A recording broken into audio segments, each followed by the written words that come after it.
ही नवरात्रों के दौरान विसर्जन पर पथराव होता है। कभी हिंदू धर्म के खिलाफ षड्यंत्र रचना तो बार बार भगवान श्री राम को निशाने पर लेना। इन जिहादियों का आतंक लगातार जारी है। कल यानी 6 दिसंबर को जहां हम शौर्य दिवस मना रहे थे, वहीं देर शाम को कुछ ऐसा हुआ जिसने एक बार फिर हमें सोचने पर मजबूर किया है। भगवान राम से इन जिहादियों को इतनी दिक्कत किस चीज की है, किस बात की है? दरअसल बिहार के दरभंगा में राम विवाह पर झांकी पर कट्टरपंथी मुस्लिमों द्वारा पथराव किया गया। जैसे ही झांकी एक मस्जिद के पास पहुंची, शोभा यात्रा में शामिल लोगों पर ईंट और पत्थर फेंके गए, जिससे अफरा तफरी मच गई और एक हिंसक घटना में कई लोग घायल हो गए और उन्हें इलाज के लिए अस्पताल में एडमिट किया गया है। स्थिति की गंभीरता को देखते हुए इलाके में भारी पुलिस बल तैनात कर दिया गया है ताकि शांति बनाई रखी जा सके और किसी भी प्रकार से कोई हिंसा ना रोकी जा सके। तो देखिए, तस्वीरें आपको हम दिखा रहे हैं कि किस तरह से तस्वीरों में आप देख सकते हैं कि यहाँ हिंसा हुई है। चर्चा करेंगे, उससे पहले आपको बताएं कि हमारे साथ मेहमान जुड़ गए हैं। आचार्य महादेव बाबा, हिंदू धर्मगुरु हमारे साथ जुड़ गए हैं। रमजान चौधरी साहब, मुस्लिम स्कॉलर हैं, और सुरेंद्र स्वामी जी, राजनीतिक विश्लेषक, मेरे साथ ज्वाइन हो गए हैं। तो पहला कमेंट सुरेंद्र स्वामी जी आपसे ही लूंगा। ये जो घटना सामने आई है और इस घटना को देखने के बाद, इससे पहले कल हम चर्चा कर रहे थे कि किस तरह से जब मुख्यमंत्री योगी आदित्यनाथ कहते हैं कि इनका डीएनए एक है तो उस पर राजनीति होती है, लेकिन आज फिर एक और नया केस, और वही पैटर्न सेम कि जब मस्जिद के सामने से कोई जुलूस निकलता है तो पत्थरबाजी होती है, कई लोग घायल हो जाते हैं।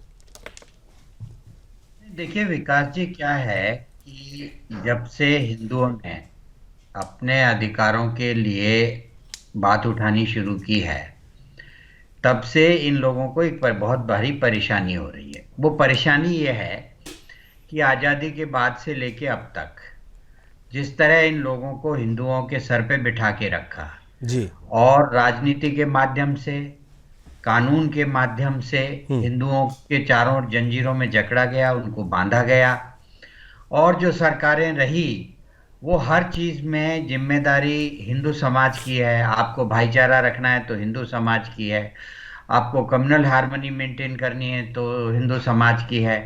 वो मंदिर तोड़ के मस्जिद बना लें, आप वापस नहीं ले सकते, भाईचारा खराब होगा, वो जिम्मेदारी हिंदू समाज की है।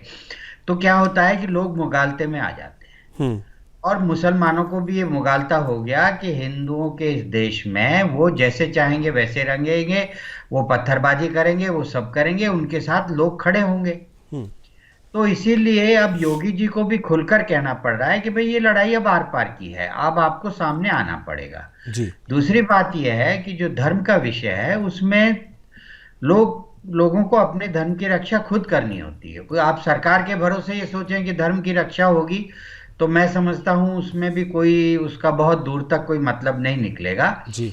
अब हिंदुओं को ये सोचना होगा, और वो सोच भी रहे हैं कि भाई अगर ऐसे ही आप इनसे झुकते रहे, इनसे दबते रहे और सारी जिम्मेदारी भाईचारे की आप ही निभाते रहे, तो आपके लिए जीना मुश्किल हो जाएगा। अगर इनका चरित्र क्या है उसके बारे में सब लोग देख रहे हैं, किसी को कहीं पढ़ने लिखने की जरूरत नहीं है। आप देखिएगा कि अगर बांग्लादेश में हिंदुओं का कत्लेआम हो रहा है, वहां पे इतना अत्याचार हो रहा है, और आपके चैनल पे जो आएंगे वो बोलेंगे कि नहीं साहब, हमें बांग्लादेश से क्या लेना देना जी। लेकिन जब आप उनसे बात करेंगे कि भाई वो गाजा में क्या हो रहा है, फिलिस्तीन, तो वो फट से दूसरा उनका व्यवहार हो जाता है। तो अगर आप बाबा अंबेडकर का भी कल महानिर्वाण दिवस था, अगर आप उनको भी पढ़े तो उन्होंने भी 45 में जो एक किताब लिखी थी उसमें क्या लिखा है, यही लिखा है कि मुसलमान हिंदू को कभी स्वीकार नहीं कर सकता, वो इस देश को कभी अपना देश नहीं मानेगा, उसके लिए हिंदू सिर्फ एक काफिर है और वो भारतवर्ष को, और उससे ज्यादा कुछ नहीं है। बिल्कुल आप सही कर रहे हैं। लेकिन रमजान चौधरी साहब, कल आपके बयान में सुन रहा था, आपने बातचीत भी की, लेकिन आज ये जो नया बिहार से मामला सामने आया है वही पैटर्न है कि जिस तरह से जुलूस निकला, पत्थर फेंक दिए, भाई मस्जिद के सामने से क्यों निकला, ये स्थितियां क्यों निर्मित होती हैं और ये क्यों इस तरह की चीजें आती हैं पत्थर फेंकने वाली? जी, पहले तो सभी जो हमारे पैनलिस्ट उनको नमस्कार। अभी स्वामी जी की मैं बात सुन रहा था और उन्होंने कई बातें ऐसी कही हैं जो कंट्राडिक्ट करती हैं खुद को। अगर मान लो 1947 से मुसलमानों को संतुष्ट किया जाकर या तुष्टीकरण किया जाकर और सारे मजालिम जो है अगर हिंदुओं के साथ हो रहे थे, तो तो इस बात को मैं सहमत हो सकता हूं कि उस वक्त की ऐसी सरकारें रही होंगी जो तुष्टीकरण की रही होंगी। लेकिन पिछले 10 साल से तो ऐसी सरकारें हैं जहां इन सब चीजों को खत्म किया जा सकता है। उनको तो हिंदू हृदय सम्राट भी कहते हैं और सबसे सशक्त हिंदू शासक भी कहते हैं। अगर इस वक्त भी अगर कोई दुस्साहस करता है किसी राम झांकी पर पत्थर फेंकने का, या किसी हिंदू या हिंदू समाज की रीति रिवाज और धार्मिक यात्रा को, तो इसका मतलब क्या समझा जाना चाहिए मुझे नहीं पता। मेरी बात से आप कितने सहमत होंगे, लेकिन सर आप कह रहे हैं कि हिंदू हृदय सम्राट है, वो बात एक अलग है। अगर वही एक्शन करते हैं बुलडोजर वाला, तो सबसे ज्यादा फिर छाती आप ही पीटते हैं कि भाई ये तो बिल्कुल जुल्म हो रहा है और मुस्लिमों को टारगेट किया जा रहा है। अगर इसमें राजनीति नहीं है ब्रजेश जी, अगर इसमें राजनीति नहीं है तो कोई छाती पीटे या कुछ भी करे। अगर कोई गलती कर रहा है तो उसके अरे रमजान साहब एक बात बताइए, कोई अपनी धर्म की यात्रा निकाल रहा है सड़क पे से, इस यात्रा में राजनीति कहां से आ गई? उस यात्रा पर पथराव कर दिया, लोग घायल हो गए, सरों पर पत्थर फेंक दिए, इसमें राजनीति की तो कोई बात ही नहीं है यहां तक।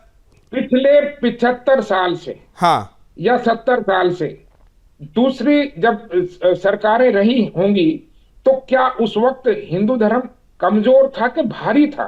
मैं समझता हूं कि आज की तारीख में हिंदू धर्म ज्यादा सशक्त होना चाहिए बनिस्बत उनके, क्योंकि उन पर आरोप लगता रहा था कि वो मुस्लिमों को तुष्टीकरण करके उनको राजी करने के लिए सब कुछ करते हैं, हिंदुओं को दबाते हैं। लेकिन आज अगर हिंदू धर्म खतरे में आता है या उनके झांकियों पर पत्थर फेंके जाते हैं, तो ब्रजेश जी इसका क्या मतलब है?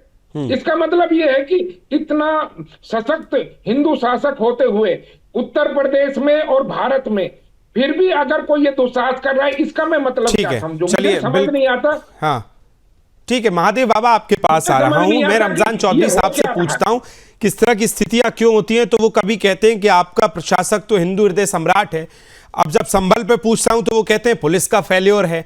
जब किसी और मस्जिद कांड पर या किसी पत्थरबाजी पर हिंसा पे पूछता हूं तो वो कहते हैं पुलिस तैयार क्यों नहीं थी। लेकिन उस पर कभी नहीं जाते, जो पत्थर फेंक रहे हैं, जो वहां हिंसा कर रहे हैं, उस पर कभी नहीं बोलते हैं।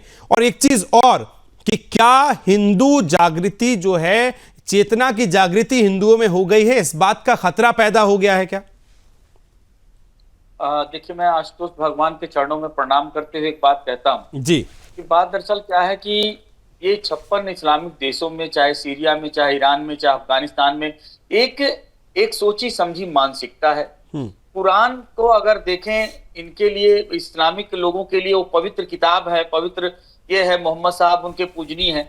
लेकिन कुरान में ये कहा गया है कि गैर मुस्लिमों को स्वीकार नहीं किया जाता, उन्हें काफिर कहा जाता है, मूर्ति पूजों को मुशरिक कहा जाता है, और वो अल्लाह ताला उन्हें स्वीकार नहीं करता। तो जब तक, इसीलिए बाबा साहब अम्बेडकर जी ने एक बात कहा कि जब तक इस मुस्लिम कभी भी इस देश के को स्वीकार नहीं करेंगे और कभी भी हिंदुत्व को स्वीकार नहीं करेंगे, और इस देश के अंदर झगड़े होते रहेंगे। और जब इस देश के अंदर बंटवारा हुआ, तो वह जब मुस्लिम जा रहे थे और उन्होंने कहा कि भाई हम हिंदुओं के साथ नहीं रह पाएंगे हमारा, तो उनको पूरी तरह से पाकिस्तान और बांग्लादेश में दे देना चाहिए था।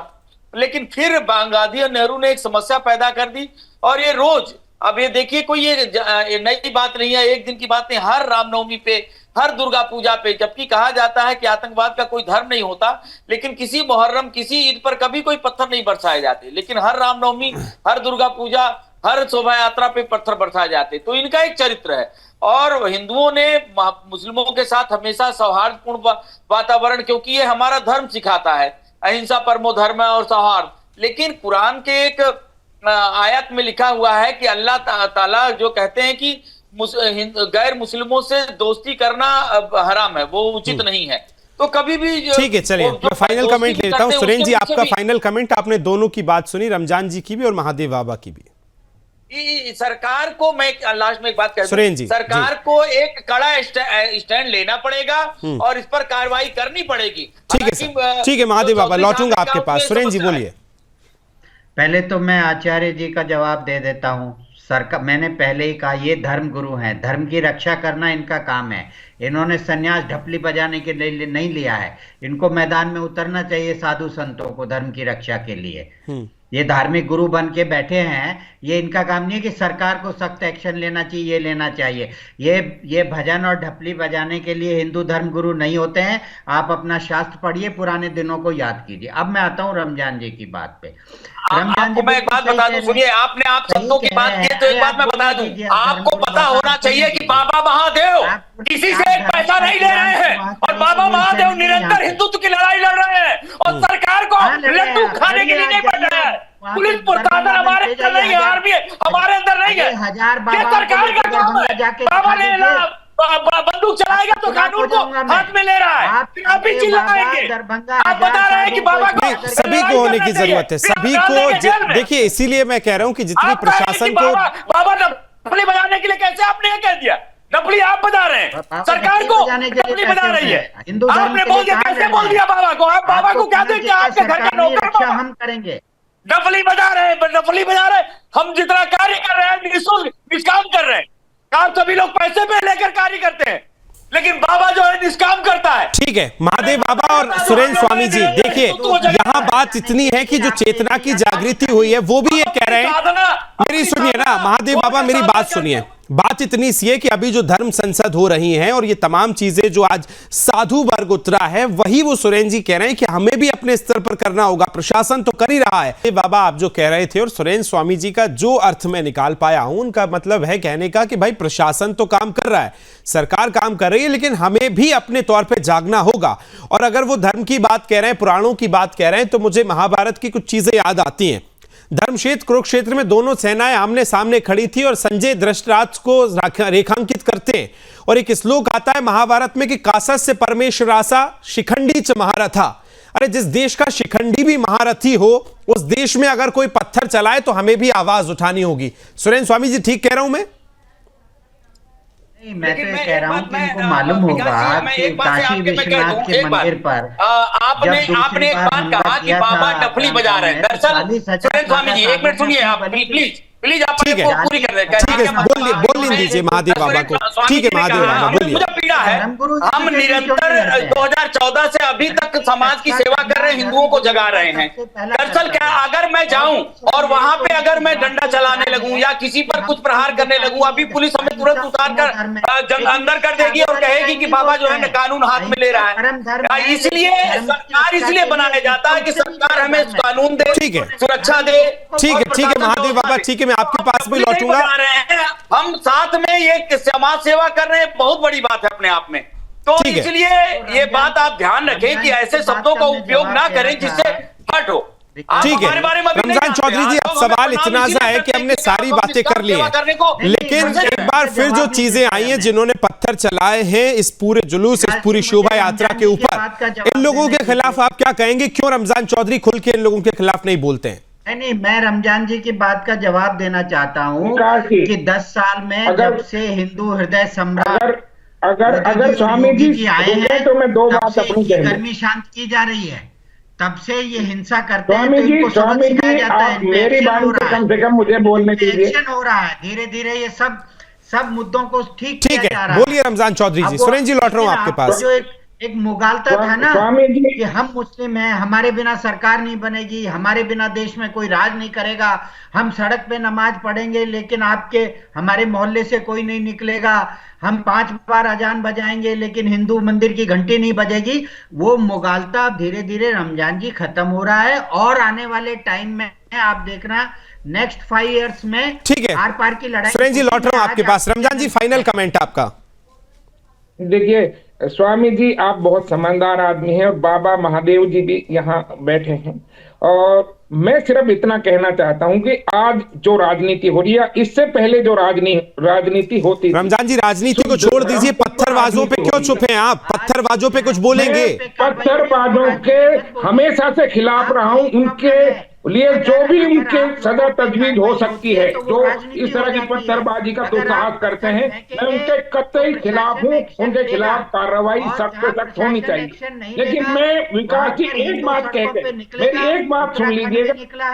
पहले कांग्रेस ने जिस तरह से राज किया, मुसलमानों को बंधक बनाकर और और आपको उनके बिहार में खिलाफ भी निकलेगा। मुसलमानों को आपको बंधक बनाया जवाब कि दिया आरएसएस जाएगा और सड़क पीके पर पीछे हिंदुओं लड़ा नहीं से। सर, मुसलमान तो स्वामी जी, बंधक आप कभी नहीं सोच रहा। लीजिए, आप मुसलमान सोच अगर लीजिए, बंधक स्वामी होता तो प्रशासन से लेके शासन और शासन से लेके तमाम चीजों पे बैठा नहीं होता इतने सालों में। अगर मुसलमान बंधक होता, विकास जी, अल्पसंख्यकों के नाम पे विकास जी, सबसे ज्यादा उन्होंने- फायदा मुसलमानों को ही दिया गया है। ये बात भी मत भूलिए रमजान चौधरी जी कांग्रेस आप। ने नहीं, मुसलमानों आप को देखिए, बंधक सबसे बनाकर बड़ा नुकसान तो ये हुआ जी। कि हिंदू पर सिविल वोट कोड लिया बना हमेशा। करके हमारे बच्चे मोदी जी रोक से दिए डराकर वोट और इनके लिया है। बच्चे बढ़ा दिए। और आज मैं ये हिंदू कहना चाहता हूं 10% कि कम जिस हो गए, दिन- बिल्कुल मुसलमान बिल्कुल बिल्कुल सुरेंद्र स्वामी जी, ठीक है, समय मुझे बाध्य कर रहा है, ये चर्चा लंबी हो सकती थी। महादेव वर्मा जी आपका, रमजान चौधरी जी, सुरेंद्र जी मैं माफी चाहूंगा, समय इतना ही था। तीनों का बहुत बहुत धन्यवाद मेरे साथ चर्चा में जुड़ने के लिए। फाइनल यही है कि जिस तरह से ये पथराव किया गया, ये कब रुकेगा? और ना सिर्फ प्रशासन, ना सिर्फ शासन, बल्कि हमारी भी जिम्मेदारी कि हमें भी इन पत्थर चलते लोगों पर, इन पत्थर चलाती व्यवस्थाओं पर आवाज उठाने की सख्त जरूरत है। वक्त